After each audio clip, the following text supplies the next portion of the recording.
Agriculture is one of the most important sectors in the economy and the welfare of people around the world. The rapid and efficient increase in demand for agricultural products often causes agricultural practices to damage the environment and reduce soil productivity. Therefore, there is a need for a sustainable agricultural system that considers ecosystem stability and is environmentally friendly, one of which is the agroforestry agricultural system. Agroforestry is an agricultural system that combines plantation crops and forest crops or productive trees. The agroforestry system is a combination of agricultural and forestry businesses.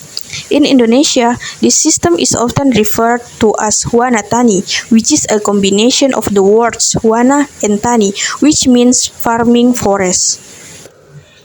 In the coffee plantation sector, the system uses shade trees as an important component that can affect coffee production. Several types of tree planted as coffee companion crops have proven successful in providing additional income for farmers. Since coffee can only be harvested once a year, crop diversification is very important.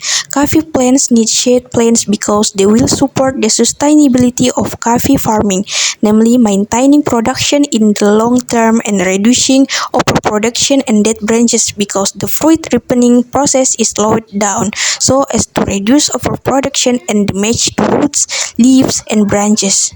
Indonesian farmers have long applied coffee agroforestry system in a simple way, namely planting shade trees so that coffee beans are not exposed to direct sunlight.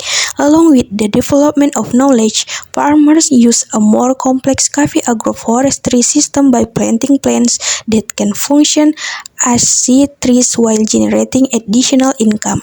Some types of plants commonly used in coffee agroforestry system are gamal, mahogany, avocado, durian, pepper, jengkol, petai, chili, and several other types of plants. The crops chosen can be seasonal crops or crops that can be harvested at any time. The trees planted can absorb carbon from the atmosphere and reduce greenhouse gas emissions. Improve environmental quality by improving water and air quality, filtering water and reducing erosion, as well as producing sufficient oxygen. Improving the quality of life of the community around the plantation, increasing nutrient availability, suppressing pest attacks and coffee disease, and increasing farmers' income. Therefore, this farming system is ideal for heterogeneous plantation or intercropping.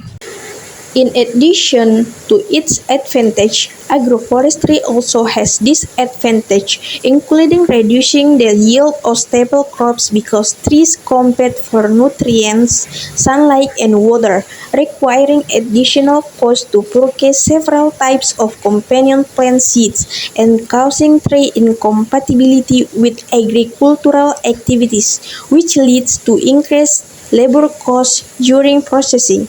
Another challenge is the limited knowledge of farmers about coffee-based agroforestry cultivation, especially in the selection of coffee planting materials and recommended shade plants, plant spacing, and plant maintenance. Limited business capital for coffee agroforestry cultivation, so that cultivation practices are not as recommended without fertilization, as a result of which plants experience damage and death. So, in the implementation of agroforestry must be done with the right steps and calculation so as not to provide losses. Its development is focused on the selection of coffee varieties and shade plants that have economic value and don't become host competitors and pests and diseases for coffee plants. The application of spacing, planting systems, fertilization, and pest and disease control that are efficient, effective, and environmentally friendly. Coffee agroforestry still needs more research and support to be widely implemented from government, industry, and the community. All parties must work together to raise awareness of managing sustainability agricultural system. By doing so, we can ensure the availability of nature and its products.